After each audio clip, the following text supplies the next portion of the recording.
Hello, and welcome back to the Masonic Roundtable, a weekly hangout where Masons from around the world get together to talk about Masonic news and opinions in a friendly and social manner. The thoughts and opinions expressed here are solely the opinions of the participants and do not represent any Grand Lodge statements or positions. Make sure you keep your conversations open for the public and on the level. To interact with us, send questions and comments to our Twitter page at Mason Roundtable or on the Facebook event page for episode 110. As for introductions, my name is John Ruark, past master of the Patriot Lodge number 1957 in good old Fairfax, Virginia, and currently the sitting junior warden. I'll hand it off to Robert Johnson, who's in his mobile masonry van. Oh, hey guys, I am mobile masonry van today. I got Brother Dan Gentry driving home. We were at a district deputy grandmaster. My apologies. Robert Johnson, Waukegan Lodge number 78 in Waukegan, Illinois, where I'm the current secretary and a past master. Thanks. This guy is so dedicated. He's Mason on the go. That's right. Nick Johnson, introduce yourself, please. Oh, there we go. Now I found the button. Nick Johnson, past master, Corinthian Lodge number 67, and some other stuff. Thank you, Nick. Juan Sepulveda. Hello, everybody. Juan Sepulveda here from Orange Blossom Lodge number 80 in Kissimmee, Florida, and the host of the Winding Stairs Freemasonry Podcast. Thank you, Juan. And last but not least, Jason Richards. Hey everybody, Jason Richards here, Senior Warden of Acacia Lodge number 16 in the original good old Clifton, Virginia, except no substitutions like Fairfax. Okay, let's switch over to Masonic news. Jason, did anything happen over the weekend? No, it was pretty quiet. I haven't heard anything lately about Tennessee and Georgia, so we should probably talk about what's going on this week. Well, what happened with the five of us over the week? Oh, that. Yes, the five of us met for the very first time. There were tears shed, tears of joy. We went into this thinking that this could be a bad Tinder date because none of us had actually met Nick Johnson yet, so we weren't sure what to expect. And he promised like some pink champagne and stuff like that, and it actually turned out quite well. So we had a great time in Pennsylvania at the Pennsylvania Academy of Masonic Knowledge. If you're interested in seeing any of our own presentations or our panel presentations, those are up in their entirety on our YouTube channel, and you can get to them by going to www.theMasonicRoundtable.com. And eventually, for those of you who are listening to the podcast, we'll go ahead and we'll chop those out and release each presentation in its entirety on the iTunes page and Stitcher Radio. If I may I position that a little bit differently? You may. Brothers, if you want to find out what is happening with the status of Freemasonry, how soon will we actually reach 0 members? Is that even a possibility? Is there anything that we can do to stop the curve from dipping into 0? You have to see John's presentation. Now, if you want to find out... It really was groundbreaking. It's the first research project of that magnitude that's ever been done. Yep. And you have to see that. You have to see the numbers, the graphs. Once you see the graphs and you see the dire circumstance that we have been entrusted to fix as members of this fraternity. And when I say we, I'm talking about you who's listening alongside us. So make sure you check those videos out. I really dug the Highlander references, about how it'll end. You'll have one guy. It's amazing. And swords in both Knights Templar swords. It's awesome. Freaking love it. Only one Master Mason. I'm alone. Hey, but at least I have my books. No. My glasses. There's an obscure. I had all the time in the world. Hey, thank you very much for that one. I did put a lot of hard work into that, and I did change some minds, and I got some good feedback from that. Now, here's something you guys can do to help. Right now, in response to the research that I did, I have decided, glad you're all sitting down, to launch the first ever major collective Masonic survey. And it starts with you, the listener, and it starts with you as an entered apprentice or above who has access to the internet. All you need to do to help out with understanding the craft, go to www.tinyurl.com/Masonic survey. What that'll do is it'll send you right to an online form that you can help us get some data about the craft. As part of my research, it only showed us what was happening, not why it's happening. We don't have a good collective nationwide or even global view of what you care about, of who you are. And so this survey, again, by going to tinyurl.com/Masonic survey, you can help us figure out where we go in the future, what your likes are, what you prefer in lodge. It's all there, and we'll be putting it all together. This is an effort I'm taking on my own, as kind of being the youngest and newest free Masonic data analyst, I guess, if you want to call it that.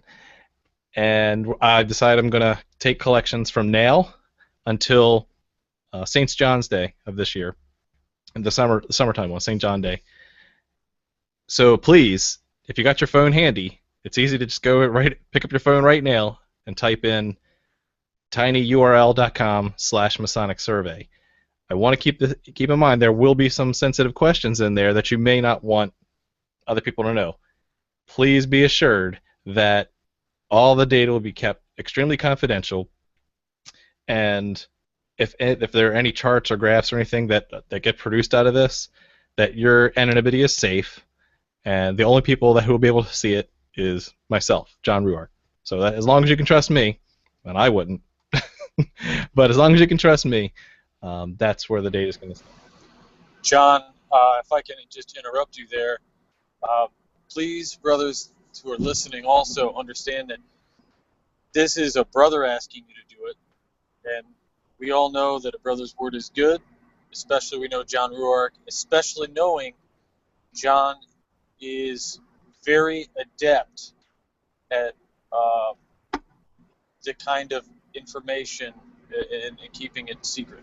He's very good at it. You can read it right there. He has a degree in information and security technologies, so please trust the data. We're going to share it everywhere. Yeah, it's only as good as the data we collect, and so being honest is also going to help make this thing awesome. So stay tuned for that, and this needs your help to grow. We're gonna send this virally. Going through the Grand Lodge method may or may not work. It did not work for my collecting of the other membership statistics, so I need you to take this to your lodge and get the other brothers to fill it out. That's all I'll say about that. You'll hear more as I kind of send out a media campaign, but you heard it here first on the Masonic Roundtable.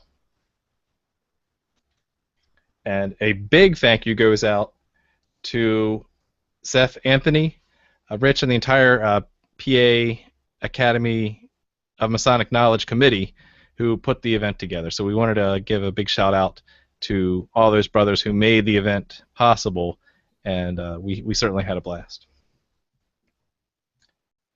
Next we'll move into the Grand Lodge of Tennessee. We do know that the Grand Lodge meets this week. Let me bring up the link while Jason or Juan or somebody takes a bite on the news. All right, so we know that the Grand Lodge of Tennessee is having their convocation this week, and Wednesday they are bringing up the matter of homosexuality as and the proposed amendment to their constitution by Brother Clark and others, and they'll talk about it on Wednesday, and they will vote whether or not to accept it on Thursday. And this has already hit NPR, local news, and is going out virally. So really the entire world is watching Tennessee to figure out what they're going to do. So we'll know on Thursday. Crazy stuff. Yeah, Nick is also screen sharing the NPR article. I guess was picked up. Was it? It wasn't all. Yeah, it was All Things Considered. So this is making NPR, and now we're in the spotlight. It's no longer local news; it's national news.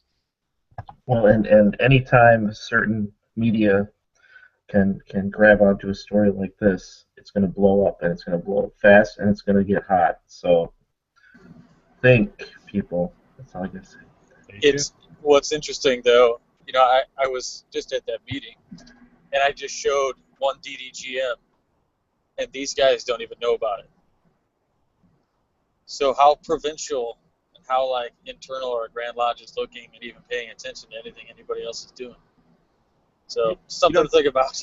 I'm glad you brought that up because I saw one of Virginia's past Grand Masters the other night, and I said, "So what do you think about all the stuff that's going on with Tennessee?" He goes, "What's going on in Tennessee?"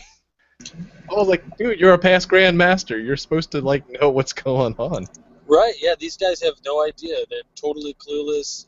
I love quoting Nick Johnson here. Nick, go ahead and get excited. He's got this idea that he talks about provincial masonry. Nobody knows what's going on outside their local district, lodge, or even Grand Lodge. Some guys don't even know what's happening. We lost RJ. He was talking about me. Come back. Here we go. Yeah. I'm back. John dumped him on purpose. That's it. You're fired. Keep talking about me. I was cut off. I cut off. Anytime anyone talks about Nick Johnson having a good idea is grounds for being dumped off the show. You guys gavelled me. You see, but I wanted to point out, I don't know if you noticed, the way in which NPR headlined the story is not just saying this happened, it's saying for Freemasons, is banning gays or being gay unmasonic? So either or of those two, they're posing the question like that. One of those two is unmasonic. Which one is it? Being gay or banning gays? Yeah, that's creative writing right there. Yeah, it is.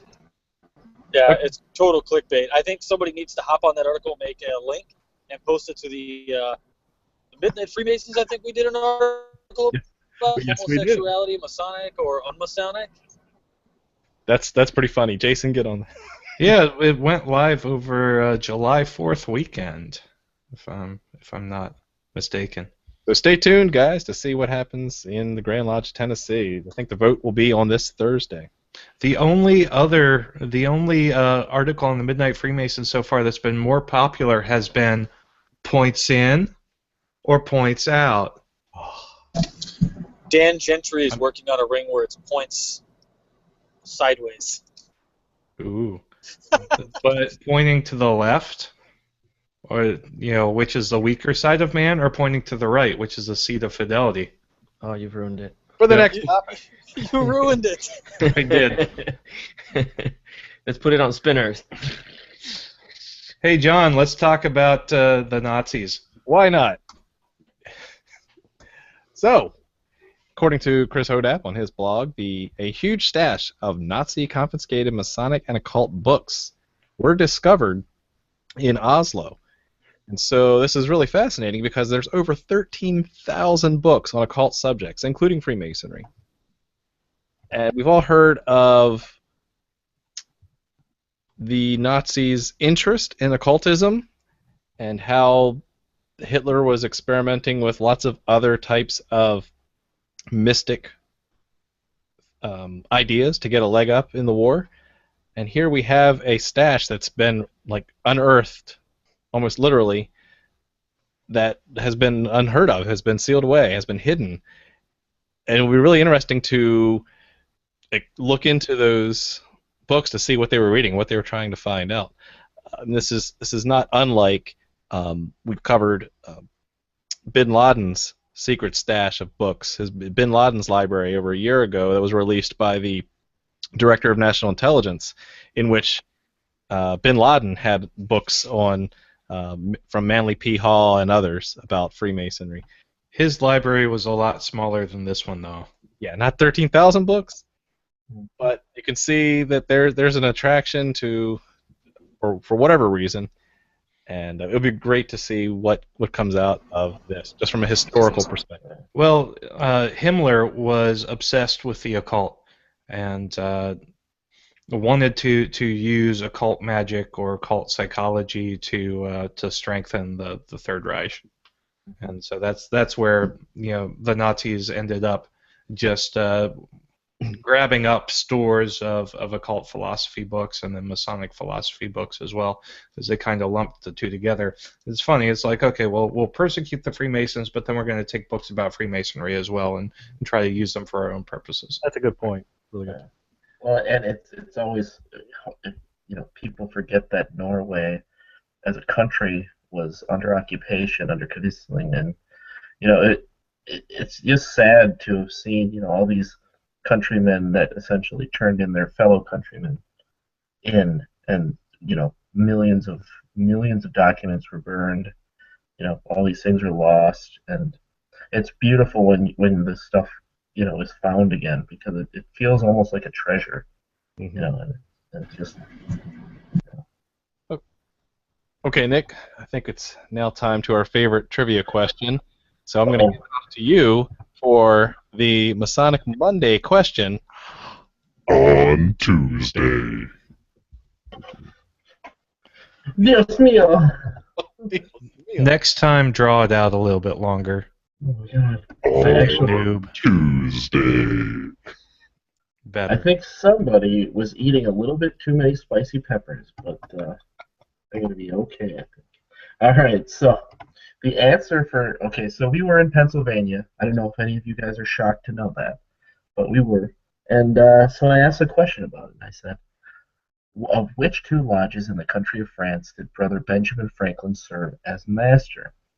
Now, it's a little bit of a trick question, because Benjamin Franklin was named the Honneur de Venerable de Honneur, so an honorable master, right?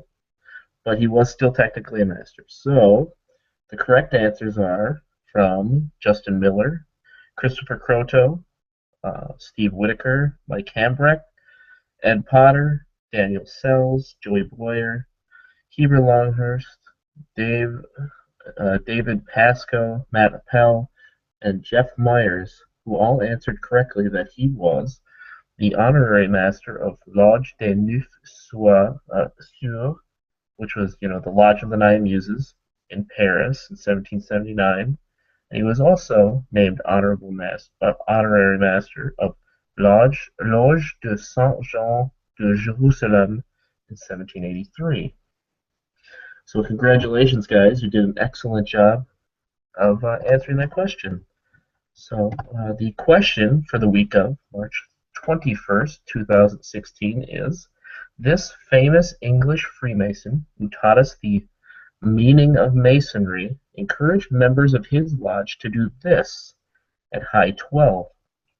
Your question: who was this famous Freemason, and what activity did he promote? Bonus: what is the name of the still existent lodge he founded in England? When you have the answers, send it to MasonicMonday@gmail.com. Don't forget to include your lodge name, lodge number, and the hashtag hashtag Batman v Superman sucks. Back to you, John. I'm hereby banning all future comic book related hashtags. Denied. All right. Did you see Metacritic? It's actually like 42 out of 100. Now, how good is Daredevil, though? Well, 70. 70, I think. Okay, so. That's not bad. Smalls. At least Robert's in my corner for that one. Nobody cares. Nobody cares, not really. Yeah. This week, we're talking about symposia and conferences. Like Comic-Con. No. You can go in and see people dressed up like comic book characters. Wait a second, so it's Masonicon. Masonicon. That's a great name. Masonicon is happening up on the East Coast in just like less than a month. Yeah, Rhode Island. Yeah, it's going to be amazing. Yes.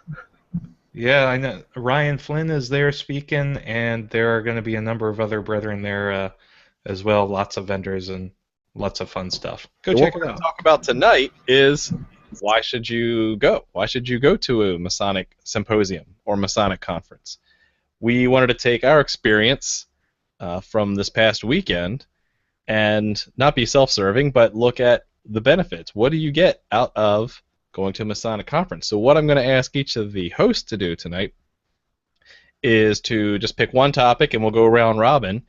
And what I'm going to ask each of you is to list one benefit of coming to a Masonic conference. What do you get out of doing that? And a little bit of an explanation, and then we'll go to the next guy. So I will start with Juan Sepulveda to give us our first benefit of going to a Masonic conference. All right, well, I would say brotherhood is the first benefit that came to mind. As many of you know, we are making all kinds of noise online. We're on Twitter, we're on Facebook, and we get an opportunity to spend a good amount of time interacting with other brothers from all over the country. However, these are virtual relationships. Yes, you spend a lot of time discussing topic and having interactions, but visiting events like symposiums and Masonic conferences, you get an opportunity to actually meet in person some of the brothers that with whom you have established a relationship through the internet. And what better example than finally, after what, 2 years now? After 2 years, I finally had the privilege of meeting Robert Johnson and Nick Johnson's. Not married; they're two separate.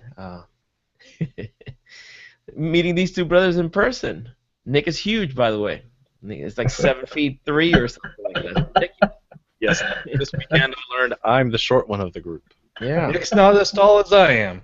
No. Don't let that baby face fool you. Yeah. Skin cream. That's all I gotta say. Yeah, we're gonna need Brandon. It puts the lotion on its skin, or it gets the rack again. But that's definitely a benefit to get a chance to meet these brothers in person. We've had many brothers that we've come very close with online, and finally we get a chance to meet them in person. So that's a great benefit, I find. Okay, Nick, what's another benefit to going to your closest Masonic conference? All right, so I've been to quite a few of these. It's one of those that they're fun to go to, and just echoing what Juan was saying about the idea of meeting different brothers. For me, it's learning about the differences in jurisdictions, because I'm always pushing this idea of fight the provincialism, right? That there's a huge world out there, and for me, it's always one of those that I love to learn the different things that are going on. How the government is structured in a different Grand Lodge. I love collecting stories, hearing people's experiences within their own Grand Lodge, and it's just fun to just learn about the differences, even as simple as why the heck are there 3 officers' chairs in the wrong side of the dang room? What's going on here? And it's fun to learn that we are a little different. Like, some places are a lot different. It expands your horizons of understanding that, and I see this online all the time. Somebody will say, our obligations prevent that, right? They'll say our obligations, right? But really, we have 51 times 2 obligations, in the United States alone, plus the millions out there. It's our obligation is not the same. But at the same time, Try telling that to somebody on Masonic social media. Oh man, you mean all things butthurt? I mean Masonic, where it's like our obligation prevents it, and it's like, well, mine doesn't, but it's cool if yours does. I remember my obligation. I'm not sure about any of you. Yeah, I've never heard your obligation. Shut up. Yeah, I know. It's like, and so it expands your horizons to go to different symposia, and I think that's the thing that a lot of guys don't understand, is that these are the way in which you can put feelers out and break walls down and see that we're all doing the same thing, even if we're doing it in a different way. So, thank you, Nick. Robert, in your mobile masonry van, why don't you tell us a benefit of going to a Masonic conference? in all seriousness, swag. I love shopping, and I love going out, and to be honest with you, it's really cool to be able to talk to the artists behind a lot of the really neat Masonic things out there. I love art. I love the symbolism.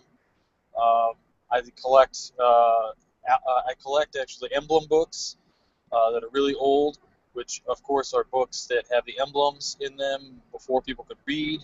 So I love studying all that stuff, and you don't get a better opportunity to check out a lot of that stuff than to actually go up to, not your guys, not like, nothing against these guys, not like J.P. Luther or McCoy who might have a booth, but like to the artists, right? So like it was amazing to watch Juan Sepulveda get to talk to people about his artwork right there in front of people, and to hear people ask him questions that I never thought to ask him about his artwork, including uh, just oddball questions about certain things. But it was amazing to just watch his interaction with these guys and to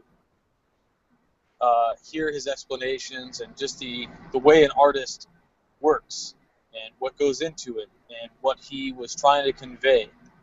Because then it adds a ton more meaning for me, the purchaser, and also the person who loves the artwork as a Masonic piece that, you know, is essentially becomes a piece of Masonic furniture, quote unquote, in my home office or main room of the house, whatever. So that's what I really love, and just to be able to kind of really interact with those guys. Good point. Jason, what do you think? All the good stuff is taken. So I think, I've got two major benefits to going. The first, Nick has already mentioned it, is the fact that going to a conference with brethren outside of your jurisdiction breaks down the barriers of provincial masonry. Masonry can be very much an insular experience if you've never traveled outside of your jurisdiction, if you are not active on multi-jurisdictional social media fora, etc., and getting to interact with brethren in different jurisdictions is a wonderful way to grasp the magnitude of the fraternity and the breadth of the Masonic experiences that are out there today. And it's also a great idea factory for good ideas and lessons learned that you can bring back to your own district and to your own lodge. So the best part about going to a Masonic conference really is interacting with the people and talking to the people. The other piece of the Masonic conference... well, you only get one, so that's all that matters. What? You only get one, so that's all that matters. Because I need to go. Educational experiences. No, that was going to be mine. Stop. There we go. I can. Today I learned John is grumpy.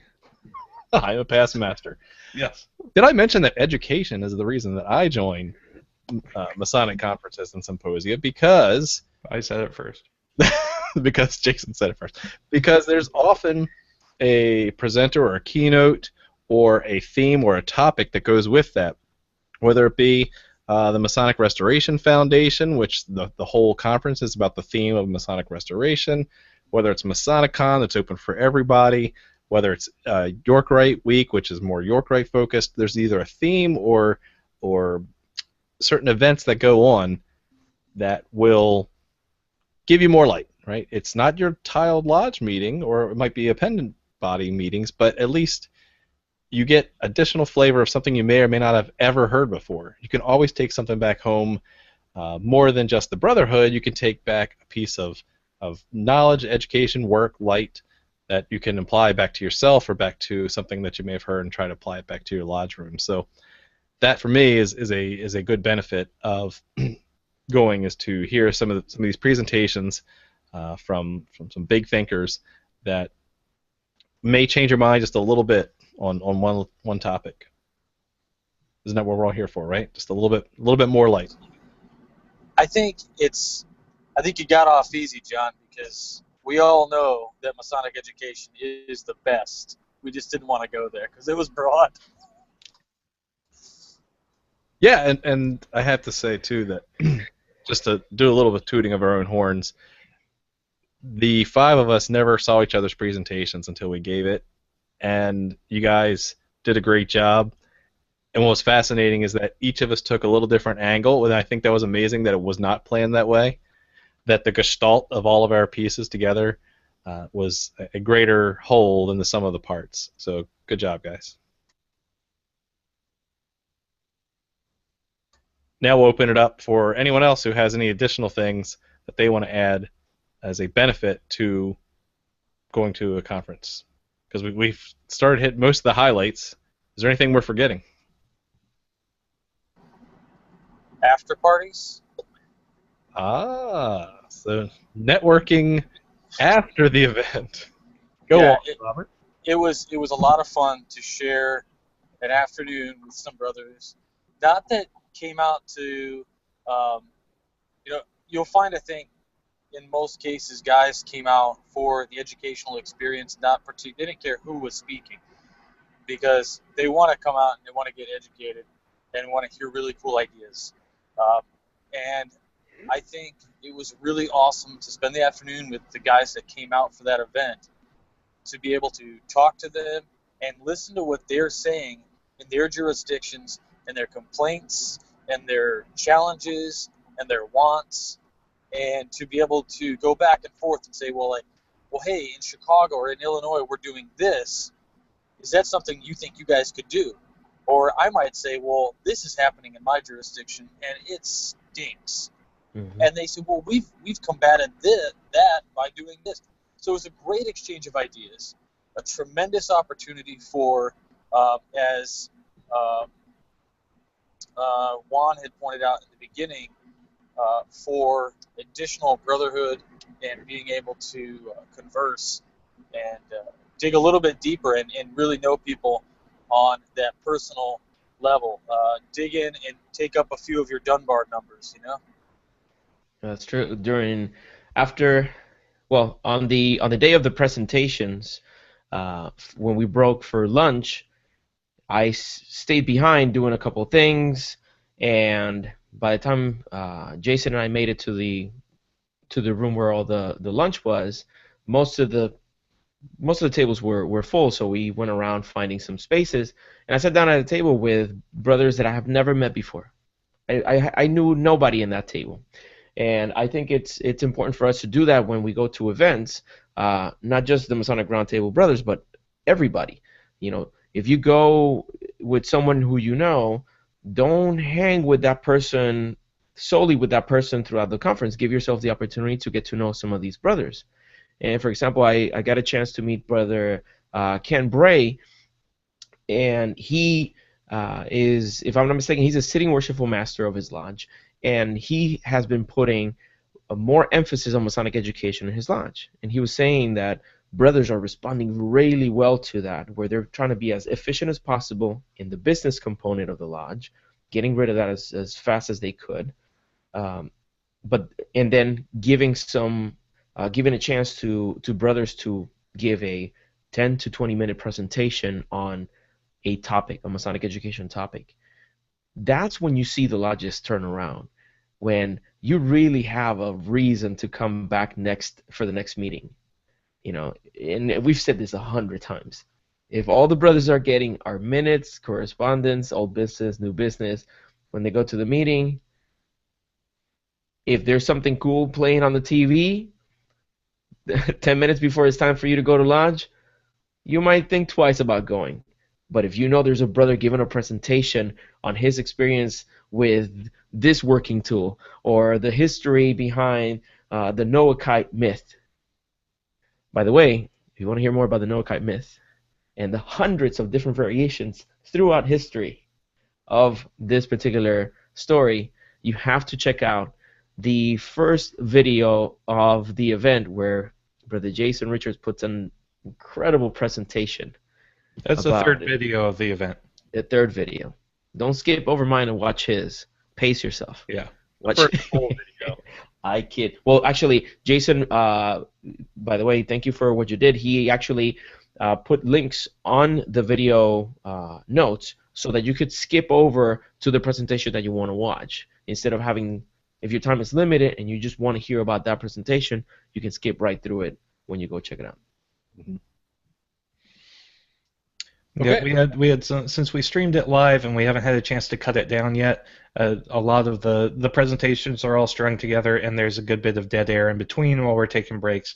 So you've got annotations in the videos to skip over those breaks. Thank you, Jason. One thing I wanted to add back to what Robert was saying was the after parties.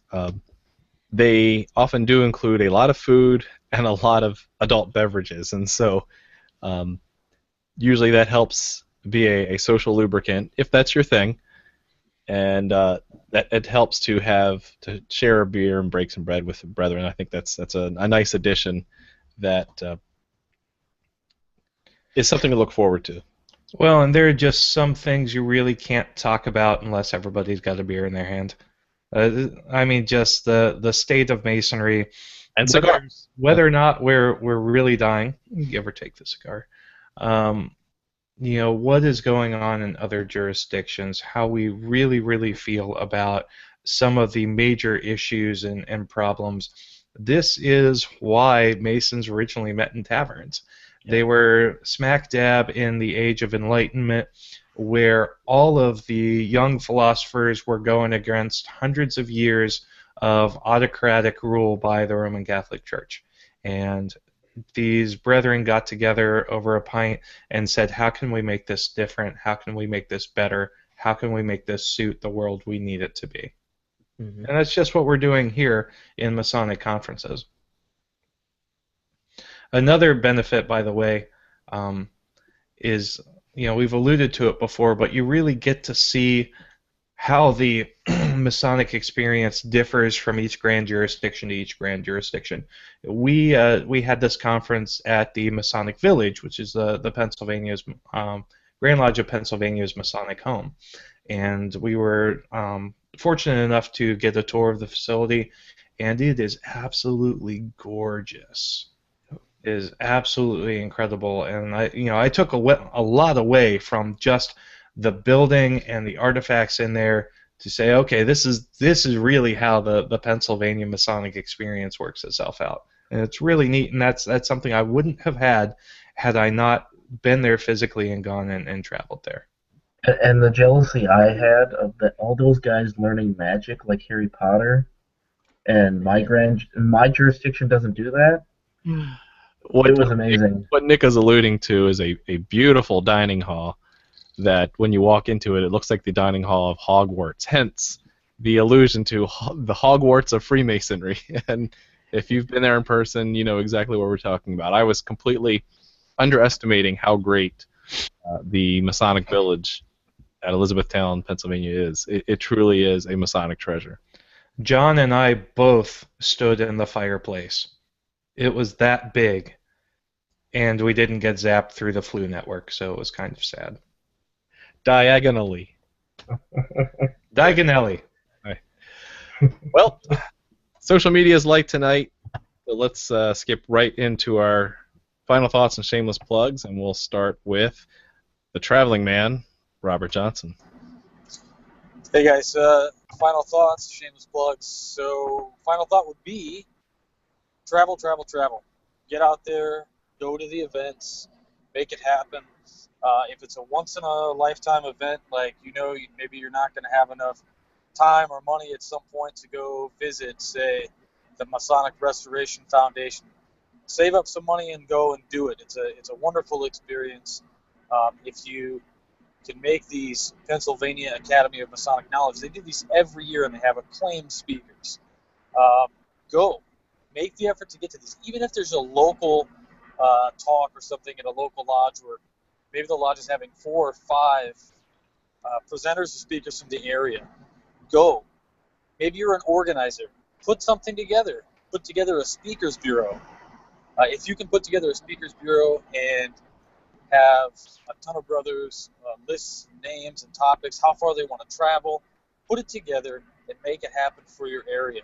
Because I'm sure the Masonic Academy of Masonic Knowledge didn't just start off like, a light switch, and all of a sudden they've got this event ready to go. It probably started off on a small scale and evolved into what it was. And check out, the Masonic Con up in Rhode Island is happening. That's going to be an amazing event. They've got 150 vendors shopping. That's for me.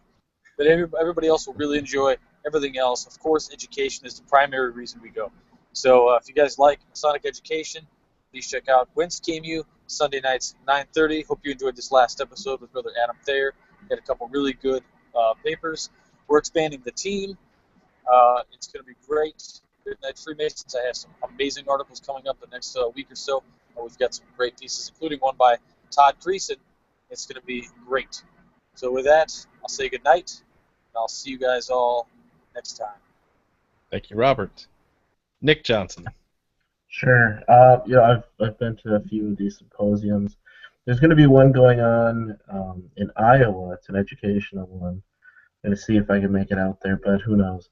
And it's really nice, to travel to these different places because the speakers themselves are really good. That's just saying that TMR is fantastic because we are. But, so often these places will get such amazing speakers. I mean, the kind that just will knock your socks off, will make you think. And it really, you have a dues card. You have a prerogative that's given to you, that you are traveling from one place to another. And it's integral into a Mason's psyche that they should travel. Unfortunately, some of them just base themselves so deeply into what we already have, the four corners. But break the walls. Knock them down. It's okay. The house isn't going to fall over. So with that, millennialfreemason.com. Have a good night, everybody. Thank you, Nick. Juan Sepulveda. Okay, well, first I wanted to say thank you to Brother Mike Hamburg, who came over to the event and helped us out with some of the technical stuff. It was very nice spending some time with him. I had the pleasure of meeting him, which is an example of when you travel. I had an opportunity to meet him here in Orlando when he came with his lady about a month ago, and he came over to the event in Pennsylvania, and it was nice to see him again. Same with Brother Richard Ingham. For those of you who spent some time in the Winding Stairs Freemasonry group, you know that this is a brother who has always contributed to it. He's always around, and here we had an opportunity to spend some real time together in brotherhood. So I think it's important that we do that. If we get an opportunity to travel, go meet some brothers, see new points of view, learn about new perspectives, and come back home re-energized with ideas to implement into your respective lodges. I learned some things there that hopefully I'm able to apply to my own Masonic journey, and I hope that is the same for you. And if you actually get the opportunity to do this, or you have, please let us know how it turned out for you, what things were of benefit for you. Go to our events page on Facebook or go directly to the Masonic Roundtable to share your opinions. And lastly, thank you very much, brothers, for listening to the show, listening to the Winding Stairs Freemasonry podcast. I will have another episode coming up. Probably next week, and you should check that out. And finally, to see my work, go to freemasonryart.com, where I have unveiled 2 new pieces of art that the brothers have taken a good liking to. So thank you again for the opportunity. And I saw those in person for the first time on display this weekend, and Juan, wow. Again, you amaze me. Thank you, brother. Jason.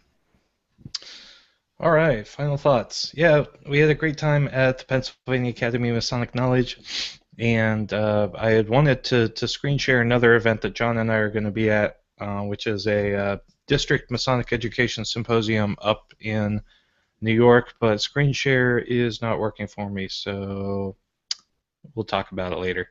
But look, go out, travel, meet brethren from other jurisdictions. You'd be surprised at what you might learn, and you'll also be surprised that you're going to have a great time doing it. So it's worthwhile to drive a couple hours, get out of your comfort zone, and just have a really good weekend with some brethren from all across the country. Thank you, Jason. And I guess that goes to me for the last. Final thought. If you have done it before, I think you can attest that it is worth the travel. That sometimes these things are in a completely different state. It's a long drive, hours and hours of driving, but it's completely worth it. All the things that we talked about today you get to experience, and you are left with memories that will last for a very long time. So that's my piece of advice, is to, if there's one remotely close, go out and take the hike and make it worth your while. Also, if you like the show, we have a brand new edition, and no one's had a baby yet, but the new edition is a new pin for sale at theMasonicRoundtable.com/shop. We have our third and final printing, because we do things in sets of threes. Back it up a little, Jason, to see if we can get that autofocus. There we go. It's not maroon, it's not green, it's now our new beautiful royal purple triangle for our pin sale. So help support the show, get a nice new final edition of the Masonic Roundtable pin, which helps keep our lights on. So thank you very much for supporting the show in advance. And we've got plenty of those. We sold a few for the first time at the table this weekend. With that, thank you very much for watching, and keep searching for more light. Have a good night.